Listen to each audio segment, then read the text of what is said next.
Welcome, dear friends, to our time of devotional reflection for Monday, May the 22nd, 2023. I'm Brian J. Munro, pastor of Kitimat First Baptist Church in beautiful Kitimat, British Columbia. This year, we are following Pastor John MacArthur's devotional book entitled Drawing Near, Daily Readings for a Deeper Faith. Today's entry is entitled, A Traitor Turns to Christ, in brackets, Matthew. The Gospel of Matthew, chapter 10, verse 3, reminds us that the 12 apostles included Matthew, the tax gatherer. And our thought for today is, God can use you despite your sinful past. Pastor MacArthur writes, I remember reading a notice in a local newspaper announcing the opening of a new evangelical church in our community. It gave the date and time of the first services, then added, our special guest star will be, and named a popular Christian celebrity.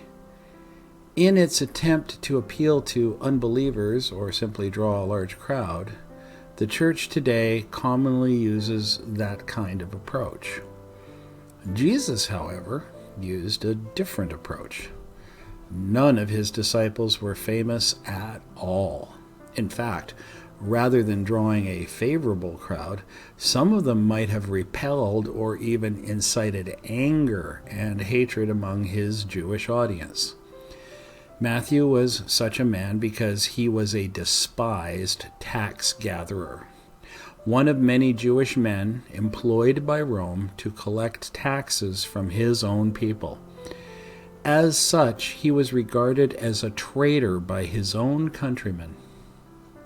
The Roman tax system allowed tax collectors to keep anything they collected in excess of what was owed to Rome. That encouraged bribes, extortion, and other abuses. To compound the issue, Matthew was among those who had the prerogative of taxing almost anything they wanted to tax. Roads, bridges, harbors, axles, donkeys, packages, letters, imports, exports, merchandise, and so on. Such men could accumulate enormous wealth for themselves. You might remember another tax gatherer named Zaccheus, who is described in the Gospel of Luke, chapter 19, verse 2, as a wealthy man. His salvation was evidenced by his offer to repay those he had defrauded fourfold. Again, take a look at the Gospel of Luke, chapter 19, verse 8. Some people think God can't use them because they're not famous or because of their past sins.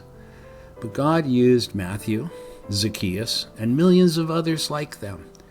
Concentrate on your present purity and let God bless your ministry as He sees fit.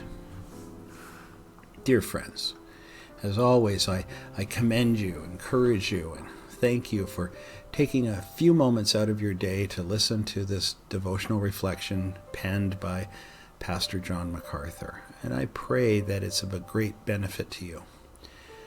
I've taken his suggestions for prayer and for further study that come from this devotional, and I've recorded them in the description portion of this video so that you can have them to interact with and take the time to do the additional devotional work for yourself.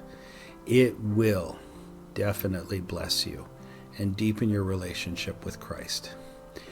Until we can be together again to explore another devotional reflection penned by Pastor MacArthur, and I always pray that will be tomorrow, I bid you go in the peace of the Lord in Christ.